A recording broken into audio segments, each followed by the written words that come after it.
good afternoon, good evening, wherever you are listening. And good night. Welcome. It's not over yet. True. Okay, I get it. Welcome to the Good Touch for a Big Man podcast. Kieran, welcome back. Week 2, I think week 1 went down well. We are both big men, Adam. Yeah, and we have a good touch for a big... I don't know if you've seen Ian put up an Instagram post, follower of the show, friend of the show. And in the Instagram post, he tagged the podcast. So hopefully that made someone follow it, who knows? Yeah. Probably not. But he tagged the podcast in his Instagram. He tagged the podcast. Sorry, I'm a bit slow. Yeah. So it's a picture of me, him and Dylan. And in it, he's tagged me and the podcast. Yeah. So I think it's nice. I think it's a good idea, to be fair to him. Kieran, weekend 1, Premier League done. We're going to talk about the Super Cup last week between Real Madrid and Atalanta. We're going to talk a bit about the FAI Cup, and I suppose Shamrock Rovers putting out a... I like this, by the way. That's Trish. Shout out to Trish, his girlfriend. We love Trish. Yeah, just putting it out there. Trish was the one that gave it to me. It's not a fashion statement. It's not. But she was good enough to give it to me, so I said I'd wear it to work, and I did. And we're going to talk about transfers, I suppose, or lack thereof, for some teams involved. But Kieran, before we get all into it, how are you? How's life? Life is endless. That's all for this week. No, to be fair, I think we covered the bases there. It's been relentless. It's quite tiring, like life in general. That I watched. I was out on Friday night. We were out drinking, myself and Finn Barr. First name drop for Finn Barr on the podcast. Yeah, he'll like that. Our resident Aussie. Our only Aussie, I would say. I hope he goes back to Australia and listens to the podcast. Yeah, I don't want him to go back to Australia for his word. I love him, Barry. The whole night he was like, "Oh, I'm really sorry. I haven't listened to your podcast." So I was like, "Oh, I'm doing a British accent there." Yeah, you've offended him there. Sorry, Finbar. Yeah. And I was like, "It's all right. You don't have to fucking listen. You know, this is an optional thing." Were you out watching the match? I couldn't imagine Finbar watching a game of football. No, we actually had our backs turned to it. I don't think you missed much in fairness. Yeah, you'd probably miss more with watching it than you would with your back turned. Maybe. It was better people watching than it was fucking watching United, but it was a good night out, and then I planted myself in front of the telly on Saturday and watched the football. I put quote unquote because I don't think football is what it was. But it was good crack. And then Sunday, obviously, I watched the Chelsea game. So I had watched Liverpool, Arsenal, Chelsea, and a bit of United, but not much. And then a bit of Match of the Day, not much. But other than that, I didn't catch much of it. What about yourself? I was at Electric Picnic, so I haven't watched any football. I will preface that. I watched the Liverpool game on what day? Tuesday. I watched the Liverpool match yesterday when I got home. In full, and that was it, to be honest. I watched Match of the Day, and that was kind of it. That's why my voice is croaky. So I don't know if you're listening to this and you're like, "Oh, Adam sounds terrible." That is why. Well, how's the recovery going from it? Is it? It's going. Is it prolonged? It's. Do you know what? I'm just tired, Kieran. I think I'm 25 years of age now. I don't know if I can do it anymore. There's no need to fucking to rub it in at him that you're tired. Talk to me. There's no need to fucking. I'm sorry, Kieran. Like I went to Stratbally and you didn't. I don't know what you want me to say. Yeah, I've been to the Bally and back though. Yeah, no, you're better off. It was something else. It was like Woodstock then. I don't know. I'll be honest with you, right? I've done 3 now, and the first one we did was Arctic Monkeys. That was the headliner. I've yet to see someone better than the Arctic Monkeys, or for my opinion, at Electric Picnic. Yeah. Johnny Marr was good last year. Damien Dempsey was really good this year. The vibes were great at that one, weren't they? Yeah, it was like we were all in the trenches, wasn't it? Yeah. There was not a whole lot together. To do. Yeah. I know it was enjoyable this weekend. In fairness, was with Trish, Gary. I'm being serious. Trish gave me this on, I think, Saturday afternoon. I'd say they have a raging headache after being with you for the weekend. Gary actually was giving out about you for disrespecting him last week. For me? Yeah, he disrespected his questions last week because they were about Electric Picnic, Kieran. Disrespect is met with more disrespect. So you can expect more disrespect this week. For disrespect, disrespect. He said he's going to pull out of asking questions on the podcast. He's going to pull out officially. Well, I'd like that. No, don't be mean. Don't be mean to Gary. Gary. Shay was there. Shay and Sinead were there as well. So yeah, it was good crew. Dave was there. We had a fucking serious little crew actually. It was good crack. Yeah. Miss yourself, of course. And what was the general atmosphere like? Was it different to the other years? Overpacked, oversold. That's the feeling I got. Did you see the scenes, the aftermath this morning? I put it in the group chat. Yeah. Crazy, yeah. Do you know what? It's one of those things. It gets bigger year on year, and I feel like they sell more tickets year on year without kind of putting it out there. Yeah. So yeah, it was a bit hectic, but yeah, look, man, it's part of it, isn't it? It was great crack. I'm not going to complain. It was genuinely really enjoyable. Complaining is what we're good at. It's what you're good at. What I'm good at, fuck you. I believe. Yeah. I bought this jersey I'm wearing today, Celtic's third kit, I believe, last season, for the Wolf Towns on Sunday. And it arrived on Friday morning, and I was in Stratbally, so I couldn't wear it. So that's why I'm wearing it today. Shout out to Dave Walsh, he will like this. But yeah, that's where we land, Kieran. Thank you. Sorry, where we land. Yeah. Shout out to there we land. What is that lad's name? What is his name? Shibiba, I think, or Shibiba, I think. Right, okay. That could be a mispronunciation. Do you know what? You're saying it could, it is. Well, we don't know. I don't even know his name, but I know you've pronounced it wrong. Well, all I'm saying is he's a better journalist than Fabrizio Romano. Yeah, man, do you know what? There we land. Under all of Romano's tweets and TikToks now, it's just saying you are finished. And it's because of this young lad. Fair play to him, not saying. Do you think this is just a trend, or do you think... possibly, yeah. I would like to... I honestly know, like, for the young fella's sake, it'd be great if he got a job in media going forward. But I don't know if he will. Maybe on this podcast? Maybe. Yeah. But probably not. We'll give him a job because we have that money. We don't even get money from this, so he won't be getting a job from us. We'll start off with the European Super Cup last Wednesday evening, usually the start of the domestic season.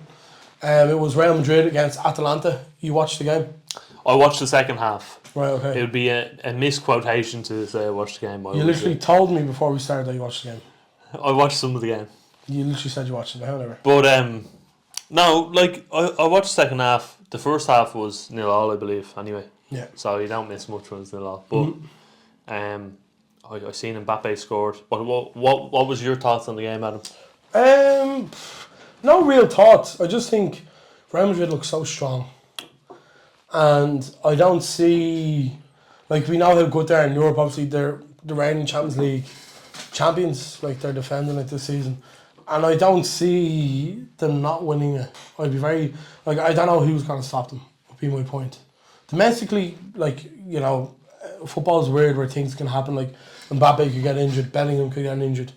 But they look so strong. So I would worry for the European game going forward because I don't see anyone stopping them. And Atalanta, to their credit, they weren't awful. Ben Godfrey comes on halfway through the game, wasn't it? Like, it's a weird one. Like, I don't really rate him without being mean, but I spent most of my game watching Ederson midfield for Atalanta. Gasperini rates Ben Godfrey. I know, yeah. And Gasperini's usually right, isn't he? To be fair. I spent the game watching Ederson in centre mid for Atalanta because obviously Liverpool failed to get Zubbimendi, which we'll probably touch on later on. And Ederson was somewhere linked to it, and I was really impressed. I think he's a good player. Yeah. Someone who could definitely be an addition to Liverpool squad, but you know, look, it remains to be seen. Any addition will be an addition to Liverpool squad at this stage. Isn't that right? Do you know what? I don't think the squad's that bad. It's not. No, I'm not saying it's bad. I'm just saying you haven't signed anyone. Yeah, well, this is it. But you don't want to be signing anyone either. Like, I think Liverpool have done a thing in years gone by where they've been specific with, like, Van Dijk's a good example of it, where they wait on him. Now, I don't know if that's still the way they're operating with transfers, where they're waiting on a certain player. If that's the case, we're going to be waiting on Zubbimendi, but I think Zubbimendi's probably left a bit of a bad taste in the mouth of Liverpool to go forward. But I suppose that's not a bad segue, Kieran. Will we talk about Zubbimendi's transfer not happening? Well, what is there to talk about? Well, like, he rejected Liverpool and stayed at Real Sociedad. Simple as that. It's a weird one because I think originally he accepted the offer, and then Sociedad gave him an offer that seemingly he could not refuse.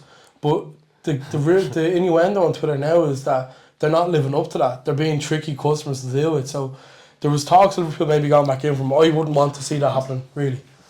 Yeah, and like, I think we get lost in what everyone's saying as well. When you're talking about journalism and kind of how it happened. Oh, this fella's fucking... He rejected Liverpool and stayed at Sociedad. And that's the story. But there's probably more to the story. I mean, Romano even this week said that Conor Gallagher is a here we go. And he ended up... The deal ended up stalling. Like, when are these journalists going to get called out? These reliable journalists going to get called out for their, you know, not mistakes, but their sloppiness, I would say. I think it's a really, like, realistically speaking, like a lot of these journalists work off hints that are given out by clubs, and obviously they're working with agents. That's a lot of what they do. And they have to remember the agent is also in it for himself as well. So, like, I know there was a lot going around about Romano for a while where he was getting paid by agents to, you know, promote a transfer almost. Yeah. And if the transfer went through, he would then get a cut because when he's reporting it, it drives the price up. Fuck off. So, yeah, so that was a lot of rumour for a long time. Now, in regards to Liverpool, it's usually David Ornstein or Paul Joyce who would be the ones you would go to. And usually Romano kind of quotes them and is like, Ornstein has said this and such. But I think in the main, especially for the top clubs like Man City, Liverpool, even Arsenal to an extent, no one really knows what's going on. Like, realistically speaking, no one knows the inner workings of these things. Apart from Derry Land, of course. Yeah, well, of course. Yeah. But the transfer window is such a fragile thing. I really hate this time of year for this reason. Because, like I don't enjoy all the rumours. I like concrete information. Do you know what I mean? I actually don't mind Romano. That's where I would go for a lot of my transfer information. But a lot of it's a lot of jargon as well. Like, I remember when we were getting, it could have been McAllister last year. And I think he reported the same thing like 4 or 5 times in a different way of saying it. And he's only doing it to get likes on Twitter and TikTok and obviously build revenue. And it's his job at the end of the day, but still. Part of the biggest problem with transfers, I think, is that they've become bigger than the game itself. As in, excuse me, you can have people reacting to the player signing, and within a game of that player starting, the hype's dead.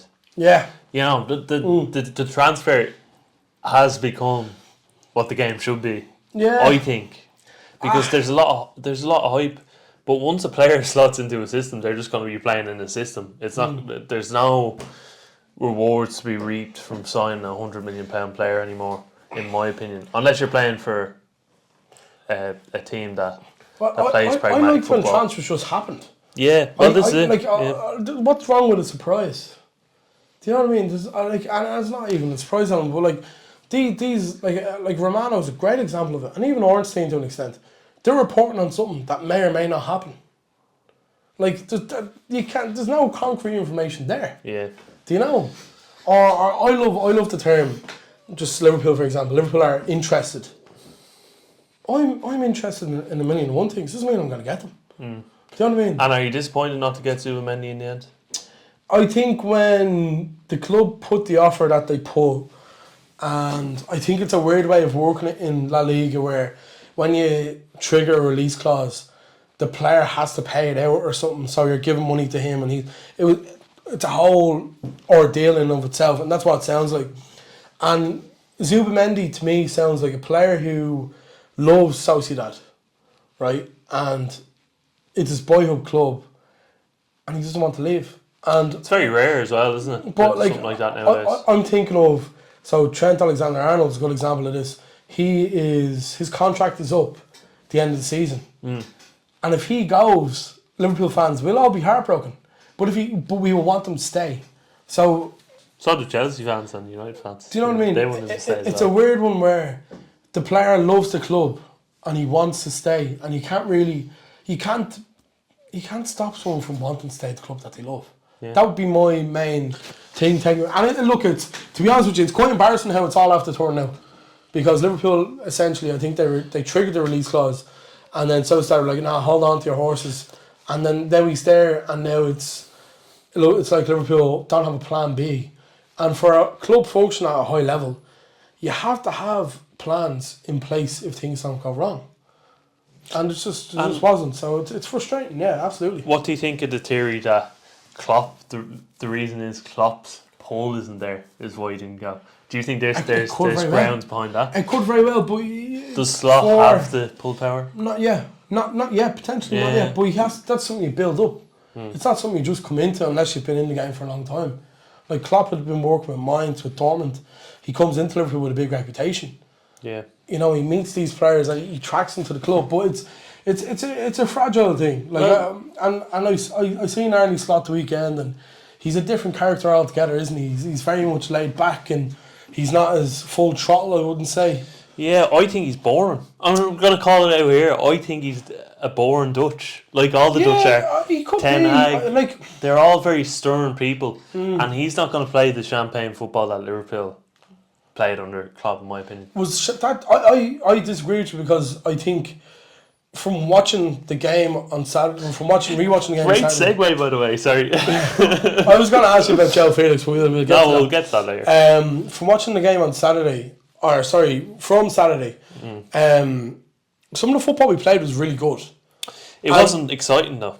I would disagree. There was in the second half. Very boring. In the second half, when I understand, and you were saying it in almost like the way City and Arsenal play, where it's kind of monotonous, kind of not as quick or anything. I wouldn't say like the football under Klopp was very fragile. It was almost like punch for punch.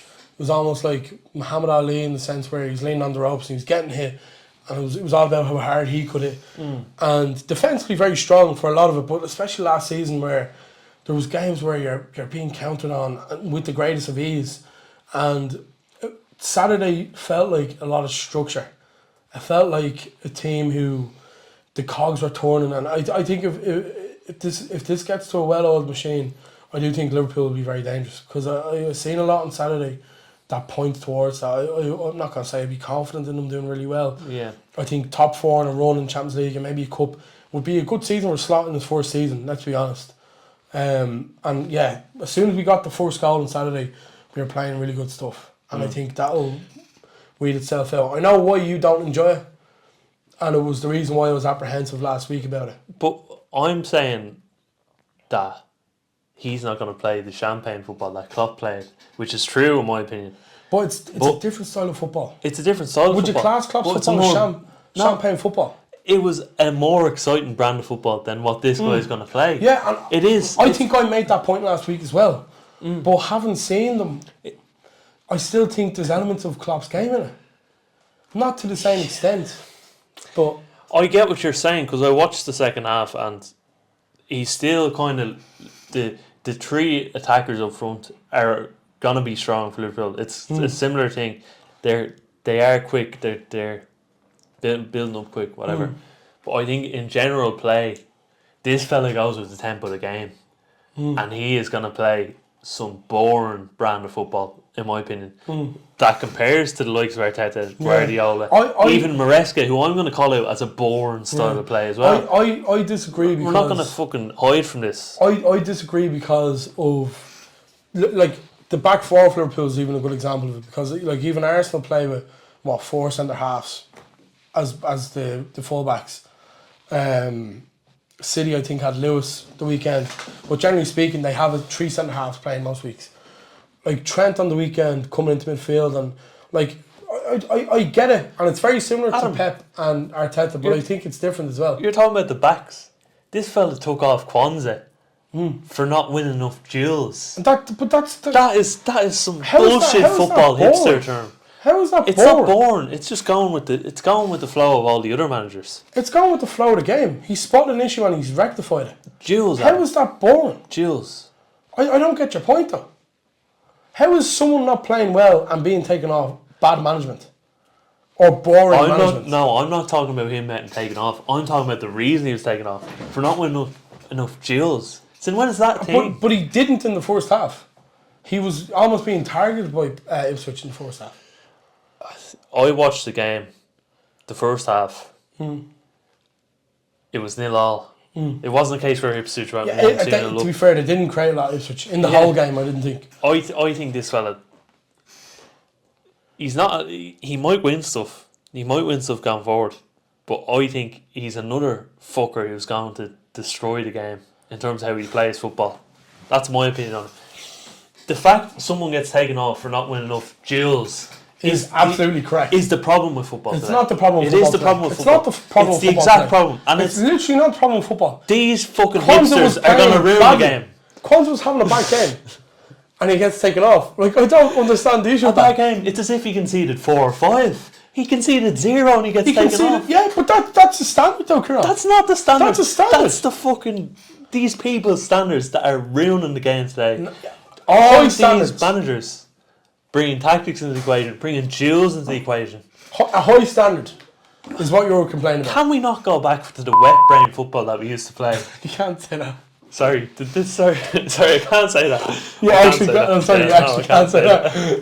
You could show it when you're editing this, like, just go over that. That was really funny. And no is the answer. We can't go back to that style of football. There's no going back to that. There's no going back to it. It needs a reset. It needs a reset. I think the economic system around the world needs a reset, to be honest. Well, it does. Yeah, well, Wall Street does as well. But, but honestly, Adam, now getting back to the point about this game as a whole, Salah scores, Jota scores. They're 2 good goals. Jota has a really good chance though. Yeah. 5 yards. And I dread to think if Nunez or Diaz missed that, because they, in the Liverpool discourse, generally speaking, they're 2 of the players that get targeted quite a lot. And I love Jota. Like, the thing with Jota is he misses that and then 2 minutes later he's scoring. So like, you can't really discourage him in a way, but it was we could have won that game 4-5-0. I think Salah was terrific. He looks really up for it. He looked really sharp. And to be honest with you, I think he's the last. He'd be one of the last of a dying breed of wingers that can create. On his left, laughing on at his it. right. This is very doomsday. No, it is doomsday, but I'm seeing a vision. It's gone. It's the game's changed. Man. I don't want to get back into that, by the way, as well. But Salah, I think, is up for a terrific season again this year. Yeah, same. Just with not having an assist and a goal in the game is really good. Yeah, and not having African Cup of Nations as well, and kind of these interruptions. And also he has a buzz cut as well, which I'm part of. So. He has a hair transplant. That's what it is. Is that what it is? That's what it is, yeah. So is he gone to Turkey? Have you got a hair transplant? Might need one soon. Who knows? But you were impressed with Liverpool overall? I was impressed, but I'm not impressed with the style of play this guy plays. And likewise, the style of play Kieran McKenna plays, I'm not impressed. I think to call it hipster jargon is a bit much. Well, the duels thing is hipster. That's not a bad thing, though. It's not. No, it's not a bad thing. Someone is playing poorly. It's not a bad thing. Substitute. No, that's not the point. It is the point. It's not the point. That's why you take it off. It's the language used. It's this fucker using this language that annoys me, and it should annoy everyone else. I don't think I would be the only one that's annoyed at this as well. By the way, I think you will. Well, maybe not specifically, but if you sat down hungover on that Saturday morning watching that tripe on the telly, that's what I call it. It was tripe. It was tripe to watch for a neutral. I'm being honest now. I sat in front of it in a dire state, hungover, and it did not give me 1 ounce of entertainment. I was on my phone for 95% of the game. Your hungover state has nothing to do with Arne Slot. Sorry. No, it's nothing to do with him. But the game as a whole was terrible. Like, you expect Ipswich to at least put up some sort of, I don't know, get the fans up for it, do something in the game. Right, so they fucking did nothing. See you saying this, right? And we're going to move on now. Sorry, John. No, you're going. Chelsea's game against Man City. I thought Chelsea played very similar to Ipswich. And I thought, honestly, and I don't know if you like this or not, I thought Chelsea were afraid of Man City. That's the impression I got from Maresca. Adam, I'm not even gaslit by these little things anymore. I agree with you.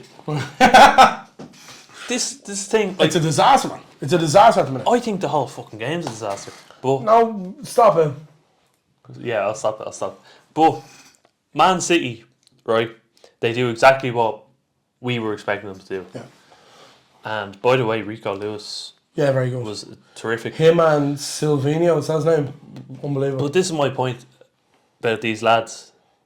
In 18, 19 years old, and I hate arguing back to this again, but 18-year-old right back steps on the pitch for the first time in a big league game, starts for big league. Well, for a first time season, he played a lot of football last year.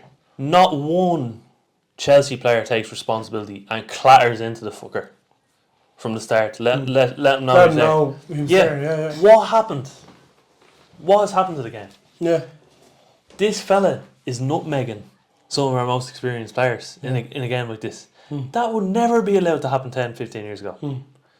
I'm saying, I hate sounding like an alpha as well, but like the game is changing in front of our eyes. I think Chelsea are gone so soft. Yeah, I mean, Chelsea, like from the bottom down, or from the top up. Sorry, from the top down. Excuse me.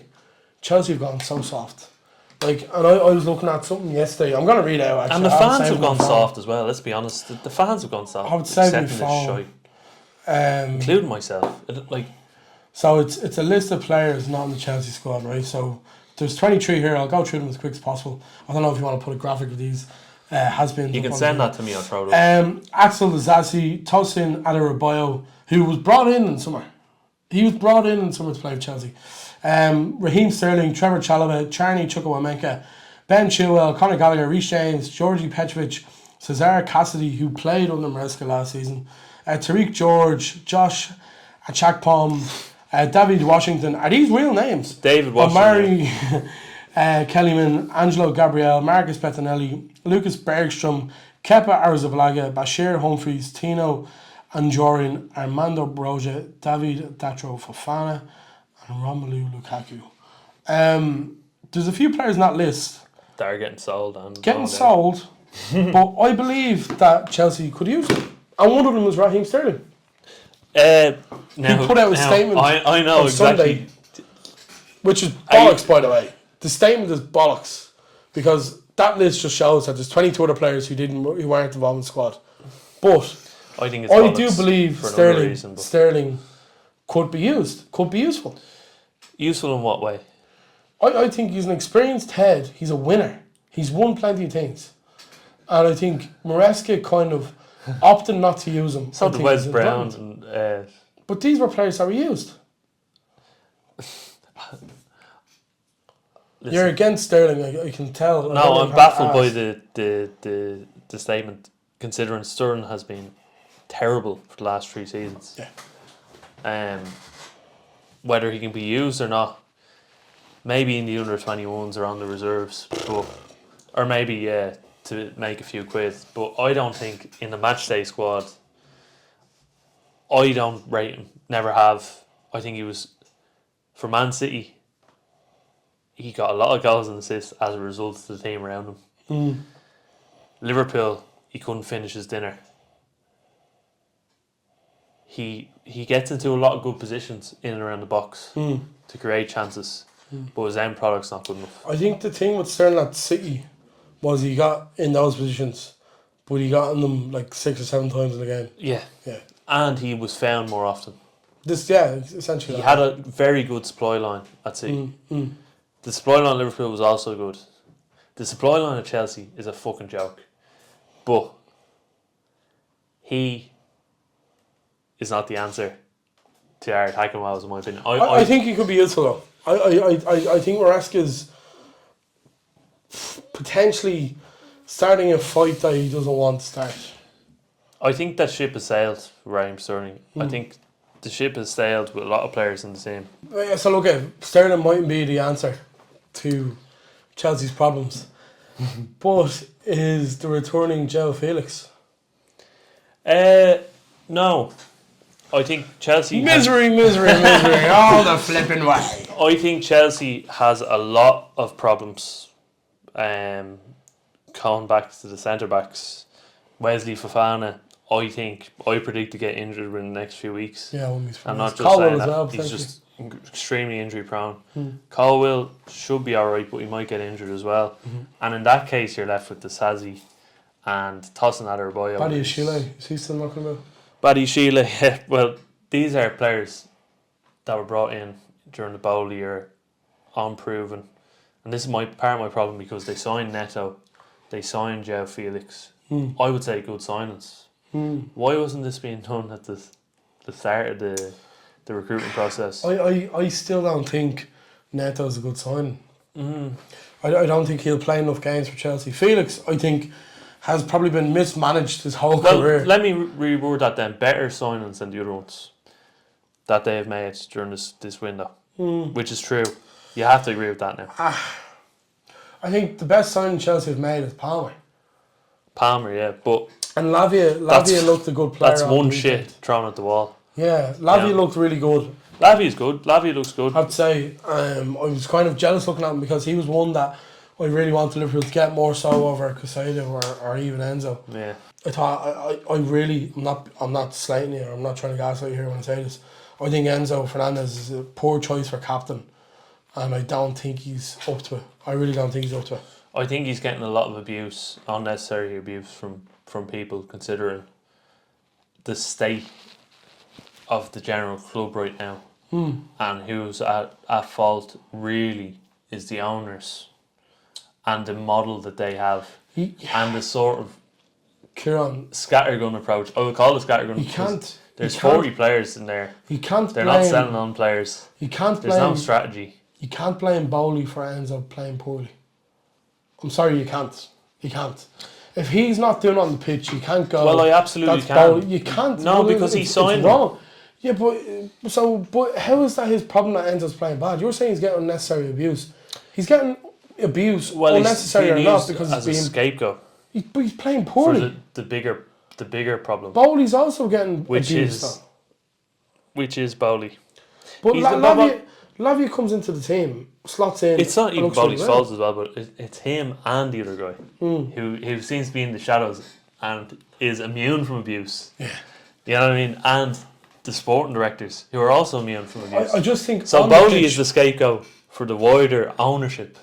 That is an absolute disgrace. I just think on the pitch, Enzo's not good enough. On the pitch, Enzo is being hung out to dry because he's not being played in any sort of structure or position, and he doesn't know what's happening day in, day out at the football club because there's managers coming in and out, and he's a young player. He's being hung out to dry. So should I reserve my judgment for this until the end of the season? You should reserve your judgment until a new owner comes in, which will be in the next 10 years. You can't hinge. Why can't I hinge? Because it makes no sense, Kieran. Why does it make sense? Enzo's playing poorly. You can't say it's the owner's fault. And if the point you're making if one player is because Bowley brought him in a team that's playing poorly, he's not the only one playing poorly. I'm just saying, as a choice for captain, I don't think he's a leader. Who is then? He's not. Who is? He's not. I don't know who is, but it's definitely not him. There is no leaders on the pitch. It could be. What about the likes of Reece James? The likes of Raheem Sterling? Reece James isn't playing. Why not? He's injured. Disaster. It is a disaster. It's Cucurella. I'd have Cucurella as captain over Enzo. A European Cup winner who seems to be playing very well.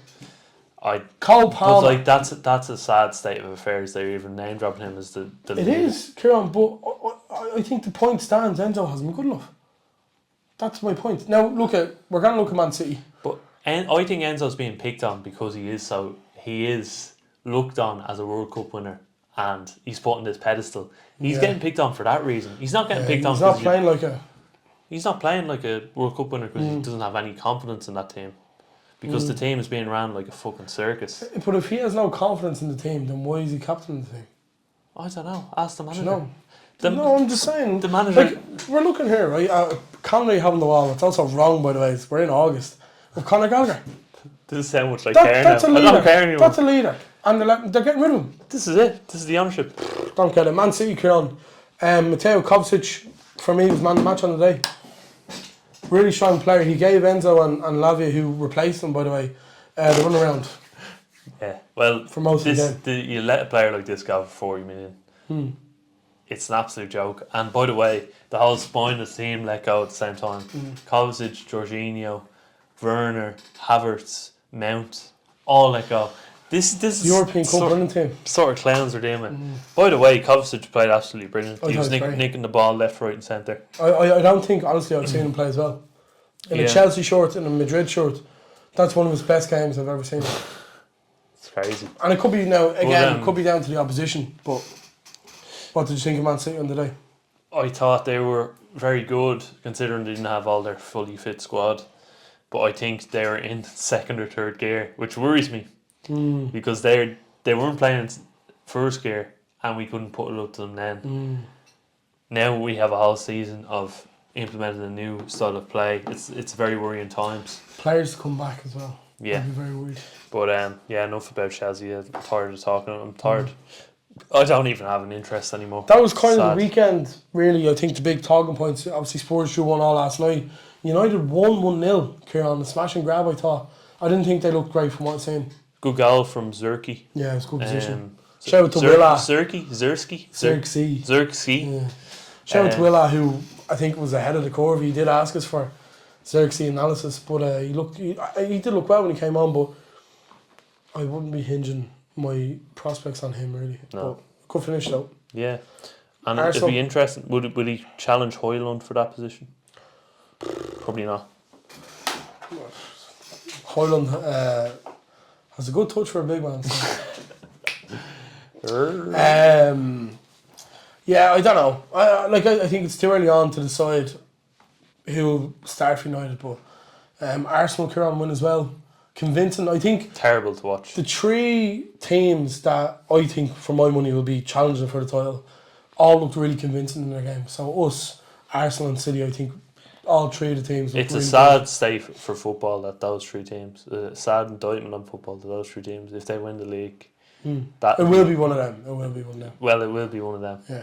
But from what I've seen of Arsenal, the first half, I couldn't even sit through it. It was that hard to watch. It was really hard to watch. Putrid. Yeah. Saka gets a good drab, sterilised football to the bone, to the core. No emotion anymore. Kieran, I'm a sad man. I'm going to debut a new segment. I didn't tell you about this, but moment of the weekend. What was your moment of the weekend? Maybe football or life? Moments of the weekend. I'm going to give mine to John Duran of Aston Villa getting a goal against West Ham. After Duran. My name is Rio. He did an Instagram live a while ago after being linked to West Ham and did that because obviously the Hammers. And now he scored against them, and I think he went like that when he scored. Wild. I love Duran. I think he's a good player. I'm giving my moment to keep it thematic and to keep my moment in mood. I'm giving my moments to Joe Linton, scoring from a keeper pass back in his own 6-yard box. A terrible goal to concede, considering Newcastle are down to 10 men. But it just shows the state of football at the moment, that when the nous of the players is gone, that they can't recognise this. I think it's McCarthy who passes out to one of the defenders and gets the ball nicked off him, pass straight to Joe Linton, and that's the goal. And they lose the game as a result. Brilliant. Fantastic intelligence. I put in the Instagram Kieran. What we were talking about on the podcast this week. The week 1 Premier League, the transfers, Super Cup and Mbappe. And obviously we're going to talk about the FAI Cup momentarily, but I asked, is there anything else we should discuss? And I suppose it's a bit like get it out itself. I don't know why I've done 2 here, but we've done 2 anyways. Start off with Adam Corney, who says, Chelsea, what's their thinking behind contracts and so many players? I would argue that they're not thinking. Well, do you know what? I think there's a transfer ban coming. Much like my show for Leicester getting FFP, I think Chelsea are getting transfer. Do you know what? It would be the most deserved transfer ban in history, I think. Because it's such a fucking... disaster. It's terrible. It's, what's the word? When the opposite of pseudo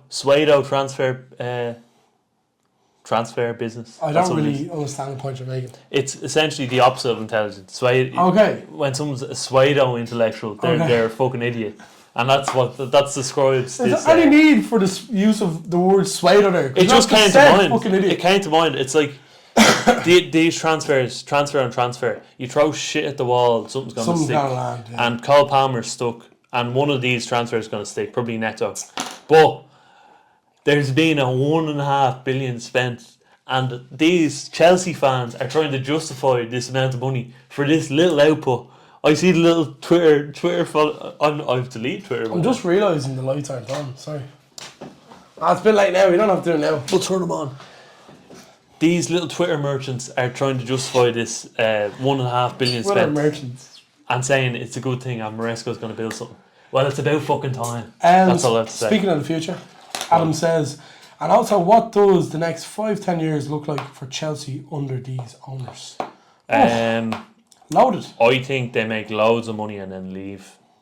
Yeah. Sell the. Do they leave Chelsea in a bad place? Back to Mr. Ruins. Ooh, the Germans. Do you think they leave Chelsea in a bad place? I think they leave Chelsea with a terrible academy. Yeah. They've It's the same Stamford Bridge. By the way, that happened over the summer. They shredded the academy managers. So they took all the academy, the people who ran the academy. They essentially left the football club, and they're after bringing their own people in. So this successful Chelsea academy is now more. Essentially, the one that won the European silverware. Yeah. So that's where I can see. I think they'll have very little academy. I think Stamford Bridge will not have been changed. I wouldn't say. Which they need to upgrade big time. I think they'll upgrade Stamford Bridge. I think this ownership's all about money and making money. So they're going to upgrade Stamford Bridge, but the soul will be gone. It's already gone. It is already gone. Yeah. Well, essentially, yeah. Sad. Dave says, should the League of Ireland break away from the FAI? Should League of Ireland league rights be with Virgin Media only? So, Kieran, the FAI Cup was on the weekend. Did you know that was on? I knew it was on, yeah. I was aware. Because I don't think a lot of people did. It was the round of 16. There's a lot of the big teams there. Rovers, Pats, etc. are actually out at the minute. Quick run through the results. UCD went through. Bowes went through. UCD shock away win Sligo. Athlone beating Waterford, another shock. Drogheda winning 9-0 against Wilton United. I don't know where Wilton are from. Wexford, Treaty, Derry and Shells. And the draws Craggy Islands. Craggy Island. The draw is UCD, Bowes, Athlone, Drogheda, Wexford, Treaty, Derry and Shells. Now, Shamrock Rovers, as I said, released a statement regarding the upcoming UEFA Europa League qualifier, which is pretty big. If they win this, they go through the group stage against PAOK Salonika of Greece, I believe. I think it's Greece. A massive game. A really enormous game for the league and such. And it's not being streamed on RT or Virgin Media for that matter. And Ireland is the only country involved in European competition of 50 countries not showing their national league in these qualifiers. That's mental. So 49 out of 50 are showing it. Now, I think RT have the rights to the European games as far as I know. Yeah. Virgin Media don't. Rovers released a statement saying they went to RT on multiple occasions for some of their big games in Europe thus far. To be rebutted with, we're not interested, essentially. And Rovers have now said that they will, if RT come knocking for a game in Tala in the league, that they'll say no. I'm of the opinion that the whole league should take a stance instead of just Rovers. Really? Yeah, 100%. Yeah. So I think they've neglected the league, and I think the FAI have as well. Yeah, and I don't often agree with Shamrock Rovers, but it was a powerful statement. Do you know? And I think if we're to build on this league, you need to do things like that. Well, you know. One thing I'd say about it is it's the Europa League fixture. It's a game to get into the group stage of the Europa League. It's a huge game for Irish football. Irish football is getting the money as a result of this. If Rovers get through, even if they don't get through, probably they're going to Conference League. Oh, yeah.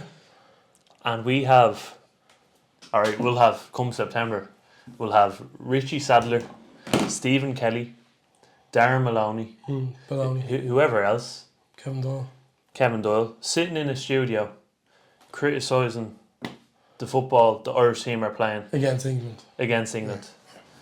Directly criticising. We'll have Richie Sadler. Oh, why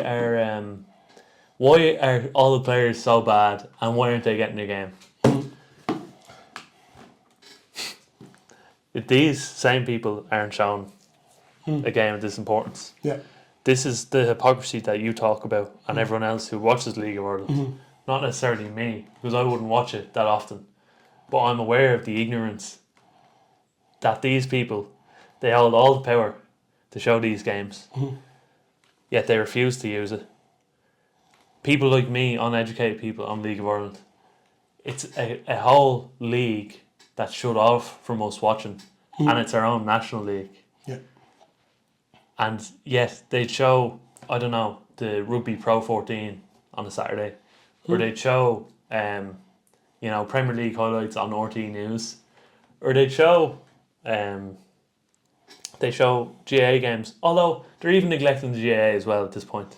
Yeah. So this is the sort of charlatans you're dealing with.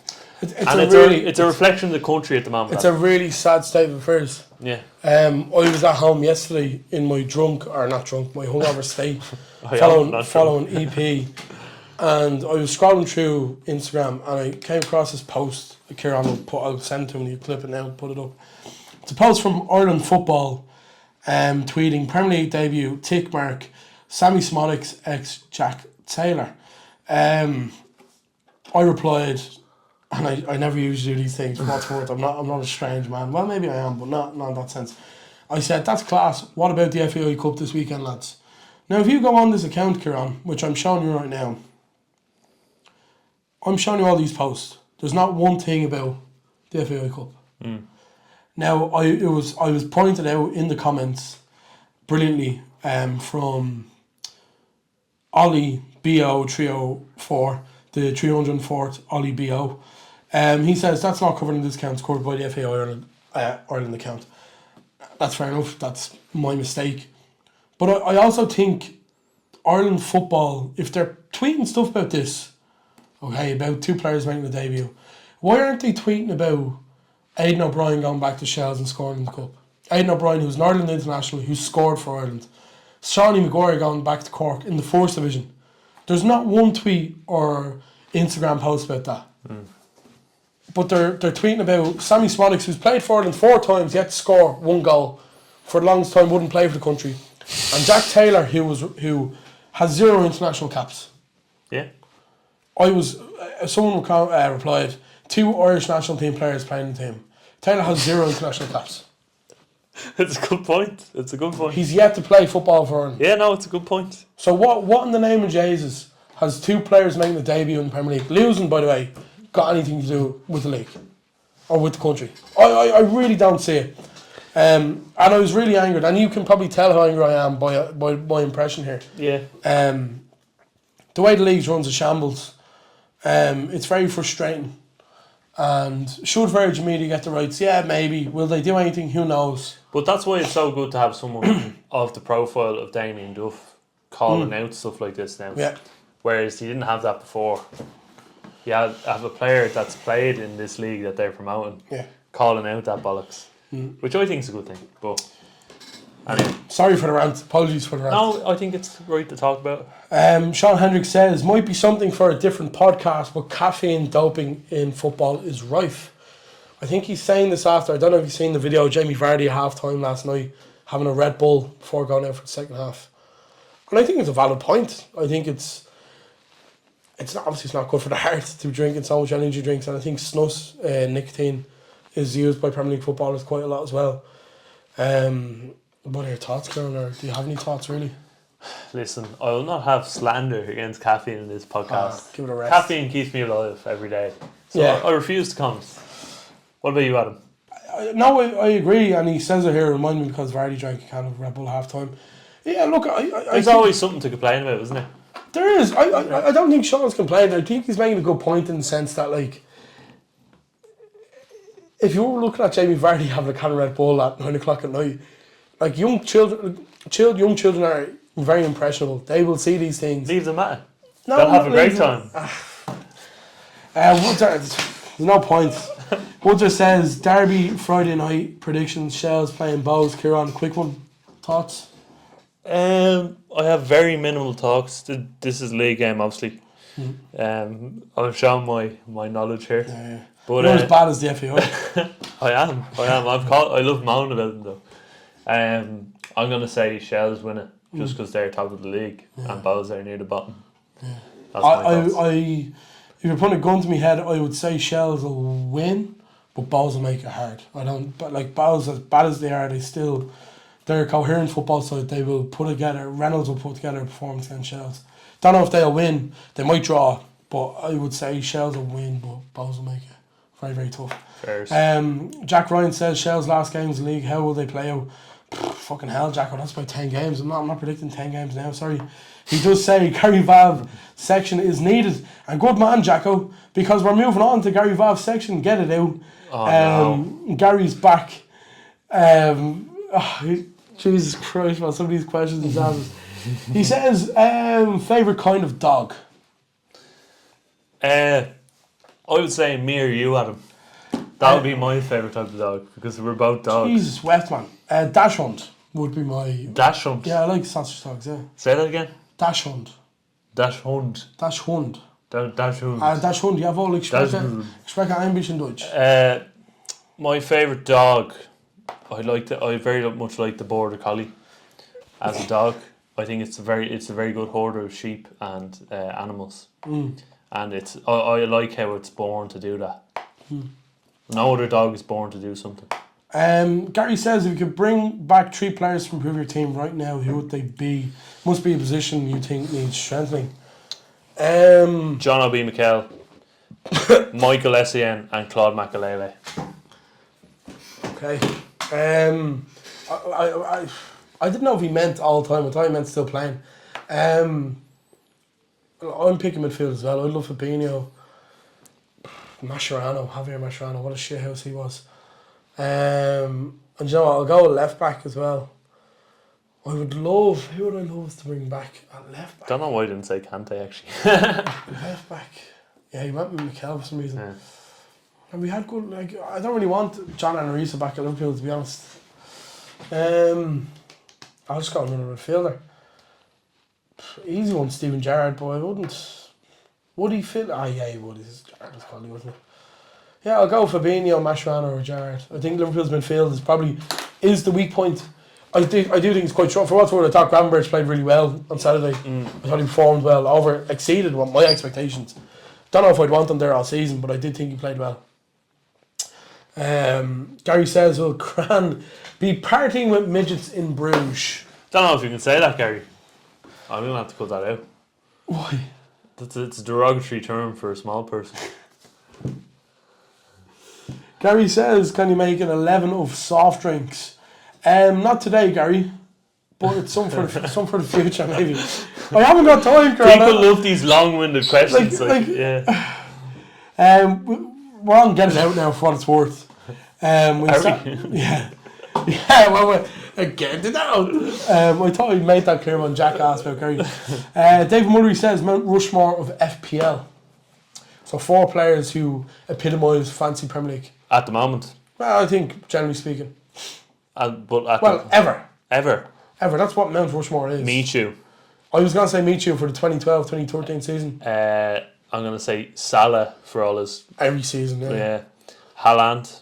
For last season. Man, I've the same 3 fucking players. I'm going to say Son as well. Son, yeah. I'm going to go Martin Skerrill for the 2013-14 season because he got about 9 goals in the campaign. Nerd! Yeah, come here, look, I just know football, you don't. Oh, alright. Sorry. Ian says, Jesus Christ, do you have to be a bit of a weirdo / creep / a bit tapped to be a top manager? I don't know, all these derogatory terms being thrown in there. Well, I think he's making a point. I don't know if you've seen Arteta's video about the light bulbs. Did you see that video? Yeah. Well, this is what I was talking about the jewels and such. These sort of hipsters creeping into football. Jesus Christ, man. And ruining the game. It's not a fucking hipster thing. Kwanzaa was playing bad. You're so defensive of your own manager. I'm not defensive. And you don't even know the bloke. I'm not defensive. Man, Kwanzaa was playing a bad game. He's a Dutch bald man, Adam. Jesus wept. Oh. You don't even know. To answer Ian's question, I do think you have to be a bit mad. I think all the greats in history were a bit... Maradona, crazy man. Eamon Dunphy, one of the best to ever broadcast in Ireland, he was mad. Zidane. To answer your question, Zidane, great footballer, and the head pull. Yeah, no, you're right, yeah. Ian says, who has the highest ceiling in the Irish under-21 squad? Someone that isn't playing for the seniors. Oh, good question. I'm going to say none of them. No, I can't say that. Yeah, I was about to say that. You have to answer this, Adam, because I have nothing but negative to say. Yeah, I don't know, man. I wouldn't know a lot about under 21 What football. about Armstrong? Lance Armstrong. He's I was about to call him Lance Armstrong. What's his name? Sinclair Armstrong. Sinclair Armstrong. Yeah. He's played for the senior team. He's gone to the moon. I don't know if Andrew Moran's played. He's with Brighton, isn't he?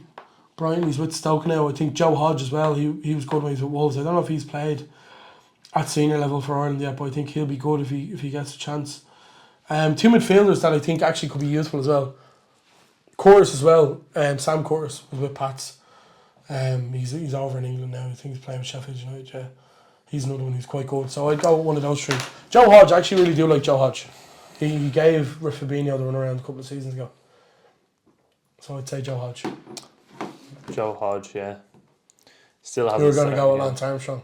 Sorry, no. I said. What is this podcast? Lance Armstrong, Sinclair Armstrong. What is this podcast? And then I thought Lance Armstrong was the astronaut, and then I went, he's gone. Jesus Christ! You said Sinclair Armstrong, and then I said Lance Armstrong was going to the moon, but I meant Lance Armstrong was the fucking cyclist. Yeah, he was a cyclist. Yeah, and I realised that, and then I meant Neil Armstrong. For the love of God, man. Yeah. Sorry. It's what ADHD does to you. This camera's going to go off now. Dave says, most overrated/underrated act of EP. Kieran, you weren't there, so I'll let you do it for 2022 if you can remember. Overrated for me, Jerry Cinnamon. I do love a bit of Jerry Cinnamon. I thought he wasn't great. Underrated, I'm going to go Mango Dazzle, the DJ. Very good. Mango Dazzle. Damien Dempsey's great as well. Underrated, I'm going to go for those I love in 2022. I love that. Underrated or overrated? Underrated. Okay. Yeah, I thought it was very good. Dolph, yeah, he's very good. And then overrated, I'm going to go for Dermot Kennedy. Now, I'm a fair... Did you watch Dermot? I watched them. Do you remember we were in the Tree Lounge thing? Oh, we were. Yes, I do remember that. And I'm a huge hater. Yeah, and I didn't even rate him in the first place, but I thought he was overrated. Sean Hendrick says, what's your opinion on adults wearing tiny shin guards? For example, Jack Grealish. Very niche. Shin guards, man, generally speaking. If you're climbing a mountain, maybe. Man, we're talking about playing football. Jesus wept. I think it's dangerous. Yeah. To wear shin guards? Wearing tiny shin guards, yeah. Oh, tiny shin guards. I think for them it's like a functionality thing where, like, aerobically they can move better because there's less weight on their legs. But have you tested these out yourself? No, I haven't. But I just assume that it's a bad thing for your shins. Ulton says, who is the bigger shithouse, Jamie Vardy or Neil Maupay? Will they go at it in Leicester versus Brentford? I think Maupay's on the way to Marseille, so probably not. Yeah, I'd go Vardy. I'd love to have them both on the podcast. Oh, it'd be terrible. It'd be awful. It would actually be the worst podcast of all time. I'm being serious. I love Jamie Vardy. Actually, probably would be quite funny. We'd probably spend the whole thing winding each other up. Yeah. I'd love to gaslight them both. I'd go Vardy, for what's worth. Right. Yeah. Ulton says, thoughts on Jorginho Rutter costing a combined 87.7 million in 2 seasons of football, obviously going to Leeds and then to Brighton past few days. I think it's an indictment on the game that we love. I couldn't have put it better myself. He says, Ulton says, what's the proper way to hang toilet paper, over the top or underneath? I think underneath. I think this is a bit of a trend on TikTok now, is it? Wait, hanging down or over the top? So so that's the toilet over here and it's coming down? Yeah. Or it's like floating down like that? Does that make sense? I suppose. Flopping over or coming under? I know. I hate this podcast, right? I hate this so much, man. I knew. Oh, God. I suppose floating down is logistically not as, attainable as going up. If you're going up, you're kind of avoiding a lot of havoc. Whereas if it's floating down, you can hit it with anything, You never know what you're going to hit it with. Ulton says, Your death row meal, what would you be your last meal and the last football match you would rewatch? Last meal, Jesus, man, I'd eat anything at this stage. I love Mexican food. I think he's asking the best. It's the best football match. Yeah, he's asking your last meal and what match would you watch with it? Oh, yeah. Some kind of Mexican food. A load of Mexican food. I think death row meal gets asked a lot. I'd like something, I'd like something, viable. Whereas, you're not too nervous going in. So a bit of plain bread or something. What would be the last match you'd watch? The last match? Probably the last 10 minutes of Bayern Munich versus Chelsea in 2012. Yeah, I'll go with the Liverpool-Barcelona game. Champions League semi-final. He says, I'm not answering this question, I'll let you answer it. He goes, where does prune juice come from if prunes are just dried plums? I think it comes from that then, surely. Or the plum itself. Yeah, maybe they dry the plums to get the juice, and that's what they call prune juice. But then that wouldn't be prune juice, that'd be plum juice. So it is a good question. Maybe it is a hole in the matrix or a glitch in the matrix, so to speak. Where did they get the liquid for prune juice if it's not prunes? King Mulvey says, force Ange to get sacked. I have a good feeling it'll be Ange. I think the easy answer here is Enzo Maresca. But I'm going to throw Steve Cooper. Leicester, Steve Cooper. I think Nuno Espirito Santo. We said this last week, didn't we? Yeah. I know he won the first game or he drew the first game, but I think he's going to get sacked. David Dunwoody is bitten here. He says, fuck Carragher and Neville, harp on about Chelsea, nothing about Spurs dropping points. That's not really a question, but I think it's a bigger shock how Chelsea are run than Spurs dropping points, would be my point. I think Chelsea are such a big talking point because it gets such good clicks and numbers. Yeah, so that's because Chelsea fans are pissed off and they want money, and that's how they make their money. Stephen Downing says, who'll be the next Preston manager? Would either of you give it a go? I'd absolutely give it a go. Preston manager? Is that Steve Dowling? Is it going to be your year this year, Steve? I don't think it will, man, to be honest. Yeah. I'm going to look up the odds for this because I'm actually curious to know who would be Preston new manager. Odds. I think Steve Bruce would be great. Yeah, I was about to say, I swear to God, I was about to say something like Steve Bruce. Steve Bruce and just compile misery on the Preston fans. Paul Heckingbottom is leading. Brian Barry Murphy is a good show. He's son of Jimmy Barry Murphy, famous Cork hurler. I think David Moyes. Oh, that's Man City. I was about to yeah, no. I mean, like, what? De Zerbi, Preston manager. Imagine. I'm gonna say David Moyes. I think he was with Preston before, wasn't he? So I'd like to see John Barry Murphy get a chance.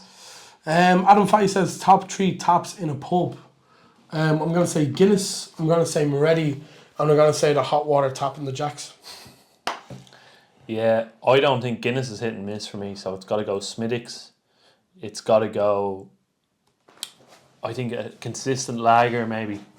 For I think 5 lamps is usually on point. And then... Is that a poem, isn't it? I don't know. And I don't drink that much beer. It's all shite down anyway. Adam says top 3 days of the week. Top 3 days of the week. Monday, Friday, Saturday. Well, I love a Monday. Do you know what they say, Adam? I don't care if Monday's blue, Tuesday's grey and Wednesday too. Thursday, I don't care about you, it's Friday, I'm in love. He says top 3 animals. Dogs, gorillas and giraffes. Kangaroos, monkeys and bonobo apes. This is the end of the podcast. Lewis Bourne says, is there a good touch for a big man fancy football league? Lewis, you are in luck. There is. I believe it's still there. I did open it back up. We'll have to put it on Instagram. The League of the Extra Horny Gentlemen is still alive. I'm trying to see if Lewis is in. He probably isn't. I'll link you in if you want. Jack says, why doesn't Gary have his own section? Jack, he does. Ben says, if you could only eat Chinese, Italian or Indian food, which 2 would you get rid of forever? Jeez, man, that's a tough one. Fuck, man, that's a really tough one. Indian's the first off. Yeah, I've never really had an Indian takeaway. And I get rid of Chinese quicker than I knew you were going to say that. Yeah. I love my pasta and I love my pizza. I think high-end Italian food, like we had in Milan, is very hard to beat. So and what we're going to have in Bruges as well. Ben says, how was Kylie at the weekend? Very good. Yeah, she's still hitting, to be fair. I think. Tell the truth, Adam. Born in 1968, Kieran, would you believe? Baby, when I heard... Yeah, she's very good, Ben, to answer your question. Tell the truth. Shout out to your sister, by the way, Ben. Robin Dempsey says, am I your best friend? In brackets, say yes. The answer is no. Cole says, do you think Bowley remembers that he signed Felix before? I don't know. Do you think he does know? No, God. This is a front. Bowley's a front for everything else. Okay. He's a front. Yeah, so do you think it's a wider issue? It absolutely is. Clear Lake Capital and Bedeg Bali are who's running the football club. Yeah. And Bowley is sort of the front. Like the henchman. Yeah. It's like putting Ronald McDonald as McDonald's, you know. That's essentially what he is. Well, he is a bit of a clown, isn't he? Hey! We're nearly there, guys. Sham Galvin says, what's it like in the first division? Sham, Shells are currently top of the Premier Division in the League of Ireland, so don't be asking about the first division, please. He supports St. Pat's, who are very bad at the minute. And Nate Smith, the last question of the podcast, thanks be to Jesus, says, how many times do you reckon you've seen the same pigeon and not known? Wow. Kieran, I'll let you lead with that. Philosophical. As flies to wanton dogs, we are but the men. No, there's quoting Cantona there. But I actually don't know. Like I'd probably say, if I was to guess, 3 times. I do love a pigeon. I think pigeons are fairly harmless. Strange to lead with that, but yeah. That's the end of the podcast this week, guys. We will leave it there. So, a bit of a mosh podcast. I don't know what's gone on the past hour. I'm not gonna lie. But yeah, what you're confused. It's just generally speaking. Well, actually, before we go, please click on the link tree in the description. Follow all the socials. Keep up to date. Spotify. We're now on Apple Podcasts. We got that sorted finally. We did. We're on it. Good. We're on YouTube. There'll be clips of this going up. Hopefully now, if I get my act together, and I push myself extra hard. Clips of this going up on TikTok, Reels, etc. The Reels are doing well. Thank you for everyone who's liking and subscribing. Get yourself over. Lots of enjoyable. Join the revolution. Lots of enjoyable stuff to come in the future. And good night, Irene. We'll leave it there, so baby.